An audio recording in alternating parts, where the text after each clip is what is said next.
लक्ष्य है कि बिहार को जो है नंबर 1 बनाना है। हम टूटी फूटी और झूठी बातें नहीं कहते हैं, कच्ची बात नहीं करते हैं, पक्की बात करते हैं। आप सब लोगों को पता है, जो कहते हैं वो करते हैं, जो कहेंगे वो करेंगे। और आप सब लोगों को बताना चाहेंगे कि तेजस्वी अगर सीएम बनेगा तो बिहार के लोग भी सीएम बनेंगे, यानी चिंता मुक्त बनाएंगे हम। और यही नहीं बल्कि अपराध भ्रष्टाचार मुक्त बिहार बनाएंगे। पढ़ाई, दवाई, कमाई, सिंचाई, सुनवाई और कार्रवाई वाली सरकार हम लोगों को बनाना है। जहां जैसे हमने पहले कहा, बिहार में जिस परिवार के पास सरकारी नौकरी नहीं, उस परिवार को सरकारी नौकरी, महिलाओं को मान बहन मान योजना के तहत झूठ से हटके। नमस्कार, संदेश हिंदी न्यूज चैनल में मैं हरिशंकर जोशी आपका हार्दिक स्वागत करता हूं, हार्दिक अभिनंदन करता हूं।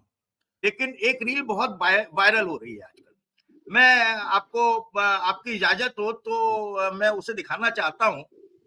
और बहुत ही मतलब गजब रीलें आजकल चल रही है। एक टाइगर यादव है और वो कॉमेडी वीडियो बनाते हैं, तो उनकी रील है। और मैं उनसे सावधान ये चला रहा हूँ दर्शकों को ये बताने के लिए कि बिहार का माहौल क्या है और क्या चीज। आज रील की बात की है मोदी जी ने तो क्या हिट हो रहा है, आप थोड़ा सा इसे भी देख लीजिए। ये देखिए, सुनिए। और बड़ी बड़ी बीमारियों का इलाज करवाया। हम लोगों ने बहुत सारे मंदिर बनवाया। मंदिर जाइए, हॉस्पिटल जाने का जरूरत ही नहीं पड़ेगा। जय श्री राम। इसे ठीक हो जाता है, मंदिर जाने से हर बीमारी ठीक होता है। अच्छा सब छोड़, हम लोगों ने पोलियो का खुराक चलवाया क्योंकि हिंदुस्तान में कम से कम अंधेरे लंगड़े बच्चे पैदा हो सके। कोरोना जैसा बीमारी आया इंडिया में, हम लोग ताली और थाली बजा के कोरोना को भगा दिए। बिना दवाई का भाग गया, नहीं तो गौमूत्र छिटवा दिए। क्या बात कर रहे हैं? कोरोना पे ठीक हो गया सब। हाँ। अच्छा सब छोड़, हम लोगों ने अपनी सरकार में सेकुलर हिंदुस्तान बनाया है जिसमें हिंदू, मुसलमान, सिख, ईसाई सब मिलकर रह सके। हम लोग ये सब चोचलेबाजी में नहीं पड़ते। हम लोग एक ही बात बोलते हैं, हिंदू खतरे में है। वोट मिल जाता है। सारा वोट का खेला हिंदू खतरे पर ही टिका हुआ है। कोई कुछ नहीं बोलता, जीत जाता है। बोले ना 10 साल से सरकार बना रहे हम लोग।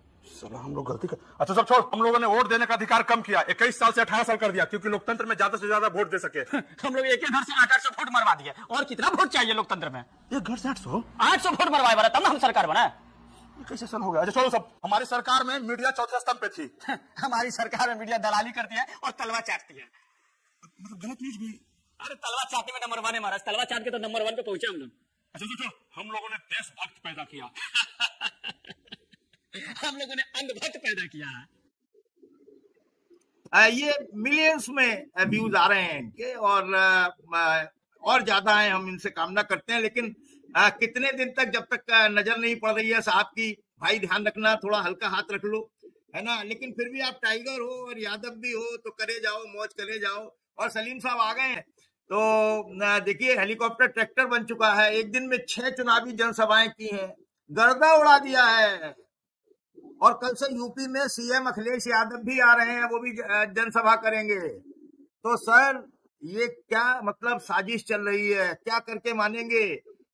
सुबह बात करते हैं, सलाह मशवरा करते हैं, सारा सेटिल हो जाता है। उधर झारखंड मुक्ति मोर्चा के हेमंत सोरेन भी तैयार बैठे हुए हैं, वो भी मंच साझा करेंगे एक दिन। अखिलेश आ रहे हैं और बहुत सारे नेता मतलब आएंगे। क्या धूम धड़ाका गर्दा उड़ा देंगे सर। एक रैली की जगह तो आज एक दिन में 6 रैली कर दी तेजस्वी ने। और सब गजब का मतलब हौसला है। क्या क्या क्या करके मानेंगे? आपको लगता है कि कुछ कर पाएंगे? चुनाव आयोग है सामने सर। देखिए जोशी साहब, उम्र की बात होती है। मोदी जी 3 से ज्यादा सभा नहीं कर सकते और तेजस्वी 6 सभा कर लेते हैं, इसलिए कि वो युवा है। और ये जो है वो बुजुर्ग है। एक जमाने में मोदी जी कहा करते थे कि मनमोहन सिंह को देखो और मुझको देखो। बीजेपी वाले कहते थे कि युवाओं की जो आकांक्षा है उसको कौन पूरा करेगा, मनमोहन सिंह पूरा करेंगे या मोदी पूरा करेंगे। तो आज जो है वो बिहार का युवा देख रहा है कि उसकी जो आकांक्षाएं हैं, उसकी जो इच्छाएं हैं, उसका जो भविष्य है, उसको कौन जो है वो उसके लिए प्रयत्न कर सकता है, कौन लड़ सकता है, कौन कोशिश कर सकता है, और कौन जो है वो थक गया है, उसके झोला उठा के जो है वो हिमालय पर्वत पे जाने का टाइम आ गया। ये बात बिहार का युवा और बिहार का मतदाता ये देख रहा है। देखिए, कल जो बात तेजस्वी ने कही थी ना कि इनके पास कोई मुद्दा नहीं है, इनके पास कोई प्लान नहीं है, आज प्रधानमंत्री मोदी ने वो बात साबित कर दी के लिए। जंगल राज से डराने के अलावा हमको कुछ नहीं आता है। और जिस जंगल राज की ये बातें करते हैं वो तो 20 साल पहले खत्म हो गया। और जिस जंगल राज की तेजस्वी बातें करते हैं, जिस बुलडोजर राज की तेजस्वी बातें करते हैं, वो आज भी चल रहा है। इंडिया गठबंधन जिसकी बातें कर रहा है, पड़ोस में उत्तर प्रदेश में चल रहा है, उधर आसाम में चल रहा है। और कौन सा राज्य है जो बीजेपी की जहां डबल इंजन सरकार है और वहां पर ये नहीं चल रहा है? नीतीश कुमार ने अभी तक जो है वो बिहार को इससे बचा के रखा था, लेकिन अब तो ऐलान कर दिया, घोषणा हो गई है कि विधायक दल जो है वो तय करेगा। और विधायक दल डेफिनेटली जो है वो नीतीश कुमार के बारे में तो तय नहीं करेगा। अगर जेडीयू की सबसे ज्यादा सीट आ गई तो भी जो जेडीयू के अंदर लोग बैठे हुए हैं उनके स्लीपर सेल के, वो ये कह देंगे कि भाई नीतीश कुमार बीमार है, अब वो जो है वो इस हालत में नहीं है कि वो बन सके मुख्यमंत्री। तो अब जो है वो बीजेपी का ही मुख्यमंत्री बनेगा। और बीजेपी के मुख्यमंत्री बनने का मतलब ये है कि जो जंगल राज गुजरात में है, जो जंगल राज यूपी में, उत्तर प्रदेश में है, जो उत्तराखंड में है, जो आसाम में है, वही जंगल राज जो है वो बिहार में आएगा। तो लोग जो है वो एक जंगल राज को देख रहे हैं और उसकी तरफ से ध्यान हटाने के लिए 20 साल पुराने जंगल राज को, कथाकथित जंगल राज को जो है वो हमारे प्रधानमंत्री मोदी याद दिला रहे हैं।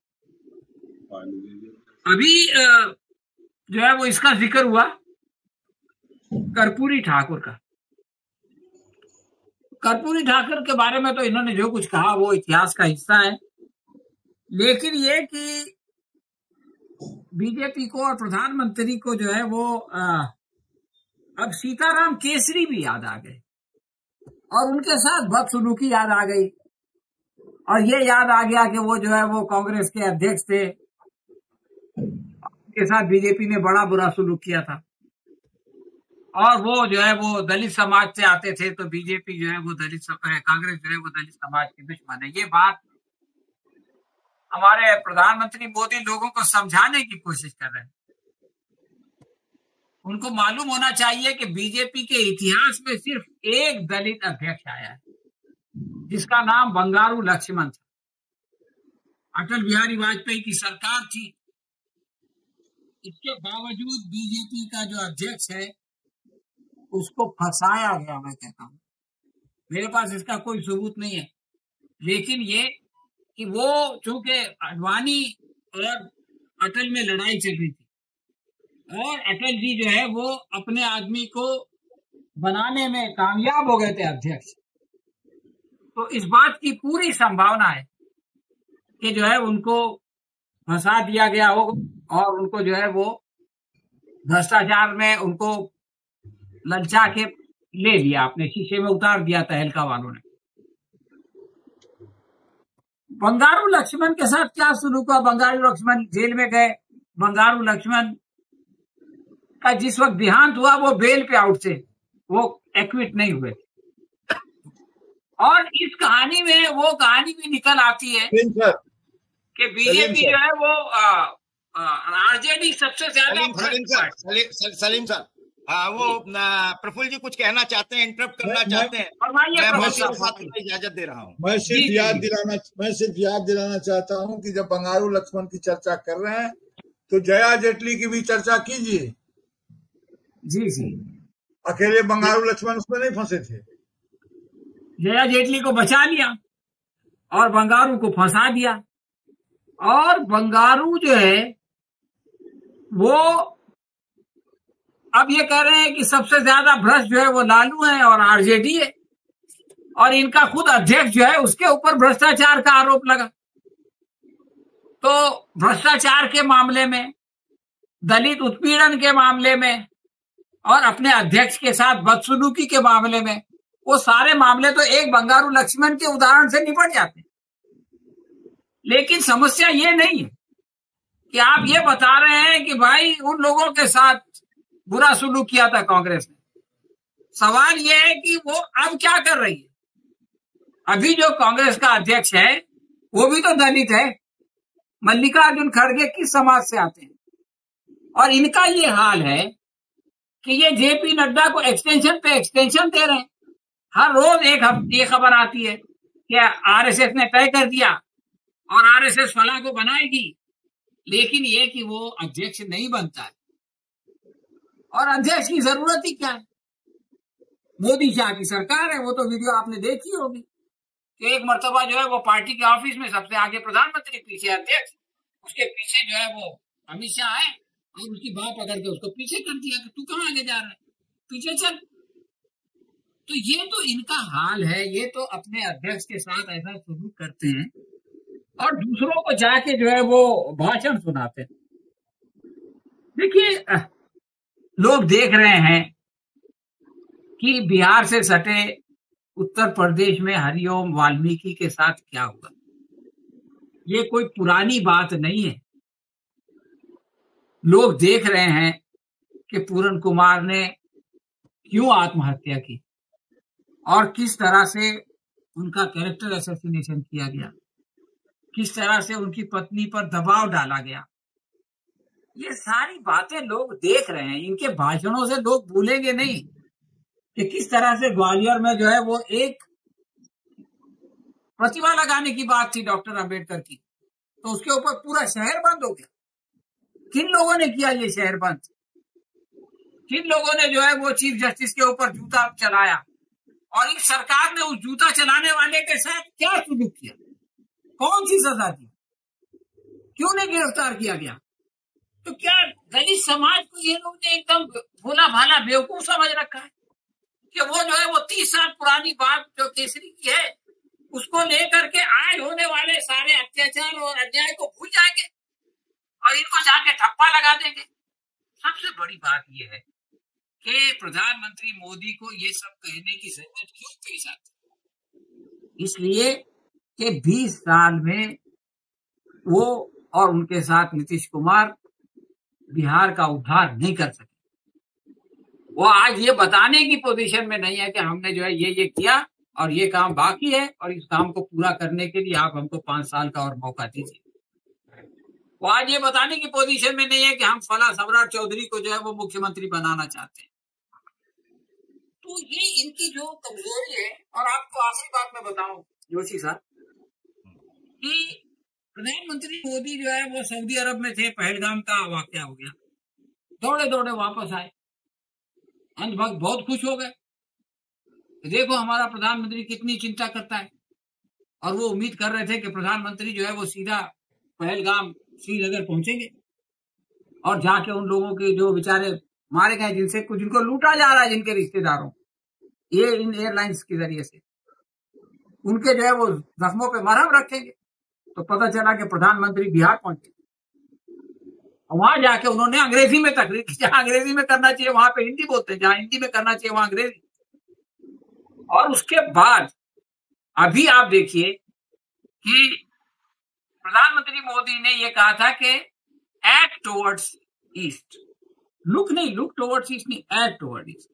और ये जो आसियान है इसमें हर साल प्रधानमंत्री गए। 2018 में तो इन्होंने होश किया, और अब ये हुआ कि प्रधानमंत्री मोदी ने उनसे कह दिया, मलेशिया के प्रधानमंत्री से, अनवर इब्राहिम से, कि मैं दिवाली की वजह से नहीं आ रहा हूं। अरे भाई, मीटिंग 26, 27, 28 है, भाई दूज गुजर गया कल। कौन सी दिवाली 26, 27, 28 को आती है? और कौन सी दिवाली हमारे प्रधानमंत्री अपने रिश्तेदारों के साथ या देश की जनता के साथ मनाते हैं? वो तो 20 तारीख को जाके सैनिकों में एक भाषण देके आ गए, उनकी दिवाली तो खत्म हो गई। लेकिन बिहार की चिंता, और आप ये देखिए आज जाके आए हैं, आज कितनी तारीख है? 24। अगला प्रोग्राम कब है? अगला प्रोग्राम जो है वो 30 को है। इसका मतलब बिहार का जो कैंपेन है वो इस तरह से डिजाइन किया गया कि दोनों के बीच में वो आसियान में कुआलालंपुर जाके आए। बीच में हमारे प्रचार मंत्री का कोई भाषण, कोई सभा नहीं रखी गई, लेकिन अचानक पता चला कि वहां तो डोनाल्ड ट्रंप भी आ रहे हैं। डोनाल्ड ट्रंप का नाम सुनते ही प्रधानमंत्री ने कहा, भैया जयशंकर आप जाओ, मैं तो नहीं जाता। तो ये इनका हाल है कि डोनाल्ड ट्रंप की बात मानने के बावजूद रशिया से तेल खरीदना 50% तो कर ही दिया और वादा कर दिया कि साल के आखिर तक 0 कर देंगे, यानी टोटल नरेंद्र सरेंडर हो गए। उसके बावजूद डोनाल्ड ट्रंप के सामने जाने की, उनसे जो है वो बातचीत करने की इनके अंदर हिम्मत नहीं है और ये बड़ी बड़ी 56 इंच की छाती दिखाते हैं, अपने आप को विश्वगुरु कहते हैं। तो असल में बिहार की जनता और देश की जनता इनको देख रही है और वो अब जो है वो इनका पोल खुल चुकी है और अब वो जो है वो इनके बारे में, मेरा ऐसा ख्याल है, मेरी ऐसी अपेक्षा है कि वो सही फैसला करने वाली है।